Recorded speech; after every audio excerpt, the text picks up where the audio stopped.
what advice would you give to people struggling with addiction to get clean? Those are the people who are ready to get clean, but their bodies still mess up. Like I was thinking, amino acids, dopamine. I don't know if you've done much research on that.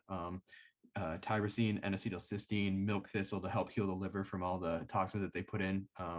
B complex, DIM. Yeah, I was wondering if you would recommend any of those. So from a very strategic perspective, the first thing I would say, if you're struggling and you're trying to overcome, work with a practitioner who understands what to use. All those things you just mentioned are great, by the way. I would say those are all great things, and we'll talk about that too. But sometimes what happens with addiction is, I'm gonna give you an example. What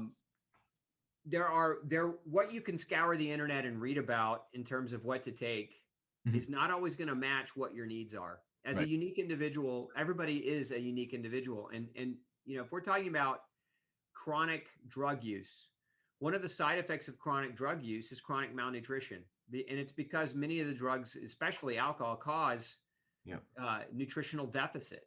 Yeah. And so, for example, let's say you're using 4 or 5 different things that you read about, but you're missing something that your body's actually low in and you didn't even know about it. And so testing is very important. One of the things I do with anyone who comes through that is trying to get nutritional support is we test their vitamin and their mineral status, right? We actually do specialized testing to measure intracellularly what their vitamin mineral status looks like. And that way I can be very, very targeted and very specific. Like I can use there are things I will always use. For example, what I mentioned a minute ago, I will always use vitamin C at higher doses. I will always use niacin. Yeah. And that's because nothing has a better track record for overcoming addiction than niacin and vitamin C. I mean, in my experience, very, very high cure rates from addiction. Yeah. And in research experience, the cure rates as high as 50, 60% versus, let's say, the cure rates of your traditional go in and check yourself into a rehab facility where you do talk therapy and things of that nature.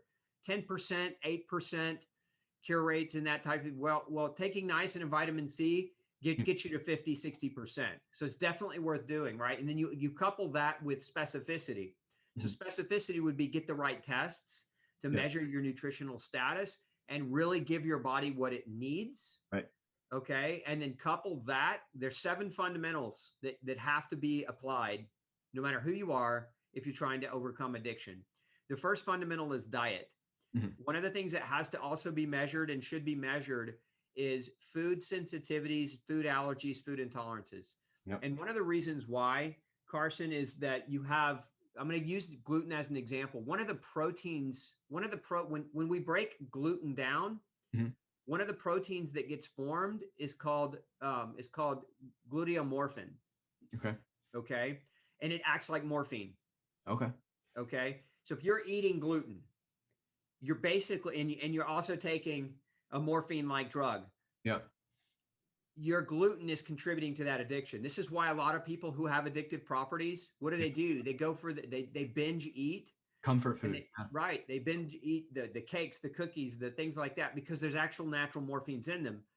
Same thing with dairy. They do this. Dairy has caseomorphin, which is a type of morphine protein in dairy. So a lot of people have problems with gluten, problems with dairy, even problems with other foods. Remember, food is a drug. It's amazing. Food is the only drug that we don't classify as a drug, right? Most doctors have zero respect for food, but what is the definition of a drug? A drug is defined as anything that makes you think, feel, or act and behave differently. Right. Right. And food fits that to the T. Yep. So we have to look at food sensitivity. So looking at food so that you know how to change your diet is very critical. That's one of the 7, again, I'm talking about 7 fundamental things. So food. The second is identify chemicals.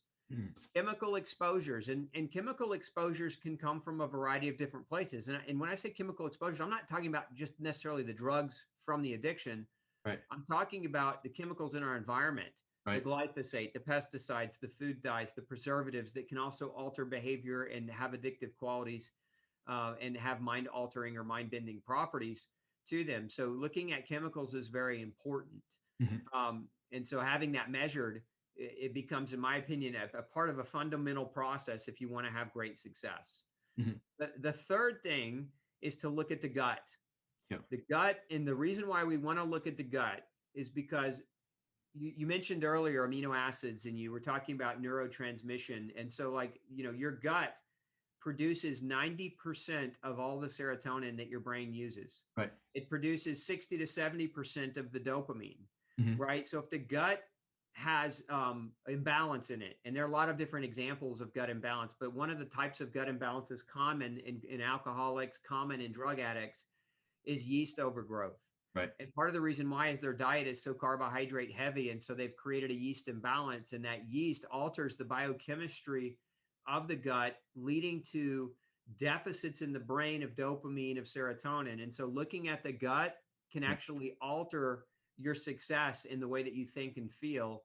And so the microbiome can be measured, and digestion, and how well a person digests and breaks food down. Those are things that can be measured, because I said food was important, but so is the breaking down of that food to extrapolate vitamins and minerals, Hmm. right? So we want to look at food, but we also want to look at the gut and the status of the gut, but also the status of the accessory organs to the gut. Those are the organs that help the gut do its job. That's your liver, that's your pancreas, Hmm. right? And that's also your gallbladder. Right. The pancreas produces digestive enzymes and bicarbonate and insulin, and it helps to regulate how we look at food and how we digest food. Hmm. The gallbladder helps us to digest fats, and it also serves as a toxin binder. So bile that's produced by the liver but secreted by the gallbladder is a toxin binder. And so a lot of the times when we're going through addiction withdrawal, we're purging toxins. Right.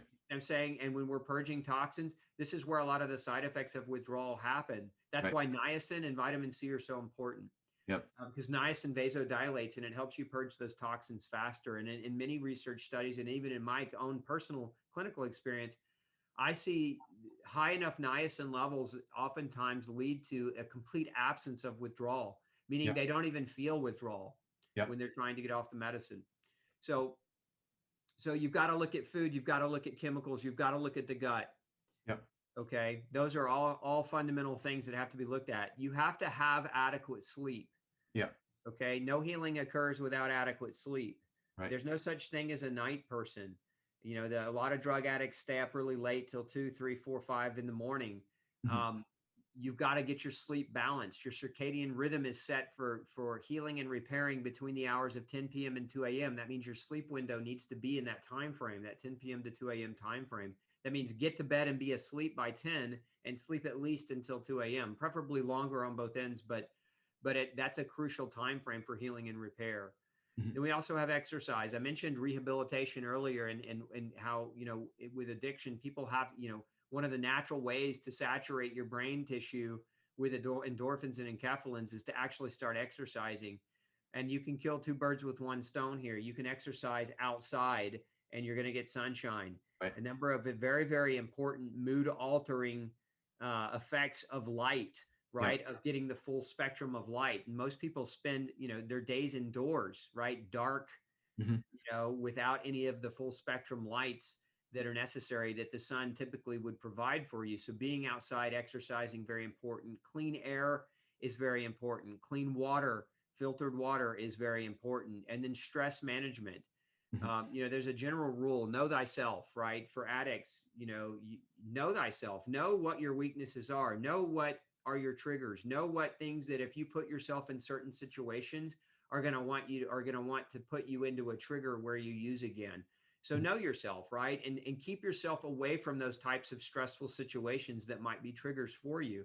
So, because stress management is just as important, because generally speaking, when life is easy, it's real easy to follow a certain pattern. But the second life throws a curveball at you and that big stress comes, the addict generally wants to jump to use, Right. right? Because again, going back to what we were talking about earlier, their coping mechanism, their incapacity to deal with stress, and they're so used to, and it's not even just a drug addiction, but it's a psychological, psychosomatic addiction to making a choice when they're under stress.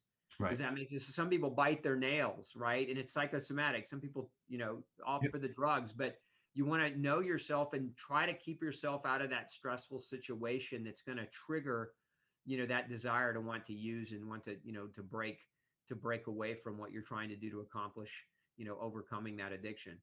Yeah. Great. Yeah. Those 7 things are great.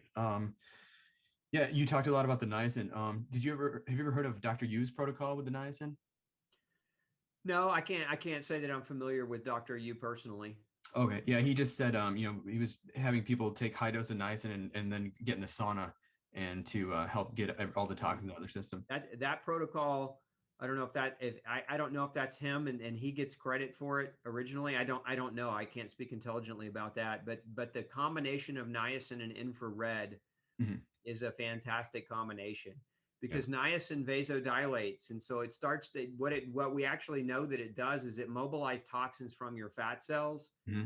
and then when you're in a sauna you're sweating that out quickly, and Yep. it's not, because it, typically with drug addicts their livers are not working well, and then what you mentioned earlier with milk thistle, silymarin, the active ingredient in milk thistle, is very important to help the liver, because as you're mobilizing those toxins from the fat cells, the job of the liver is to convert those fat soluble toxins into water soluble substances. Right. And then when you're in a sauna, you can sweat out those water soluble substances, but you can also pee them out through your kidneys, right? So supporting the kidney, supporting the liver, and deep breathing. So Hmm. there's four routes of excretion of toxins that you want to support: Hmm. sweating, pooping, peeing, and breathing. Right. Those four. So if you're constipated, you're backing up. Those toxins are they're backflowing back into you. If you don't ever sweat, those toxins aren't coming out efficiently. If you're dehydrated and Yep. you're not urinating adequately. So I would just say, make sure you're having at least one bowel movement a day. Make sure you're peeing full urine voids 6 times a day or more Hmm. during a detoxification. If you have access to a sauna, like an infrared sauna, 4 to 5 days a week. Or more if you can tolerate more. You just have to, one thing you have to be careful of in a sauna is dehydration. So just Yep. making sure you're getting, replenished with your fluids, and then deep breathing. Most people today sit in this posture forward position. So Hmm. like if you're sitting at a desk, for example, your Yep. lung capacity is reduced by about 40%. Okay.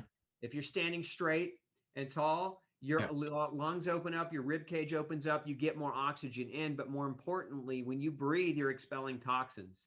Hmm. So focusing on your breathing, right? Being aware and being cognizant of your breathing. Some people find that meditation is very helpful because it trains them and teaches them how to do deep breathing properly. Some people find the practice of yoga, where you're doing intentional breathing, belly breathing, very, very helpful, because it also, again, it serves as a detoxification route for those toxins that are being released as you're taking that niacin.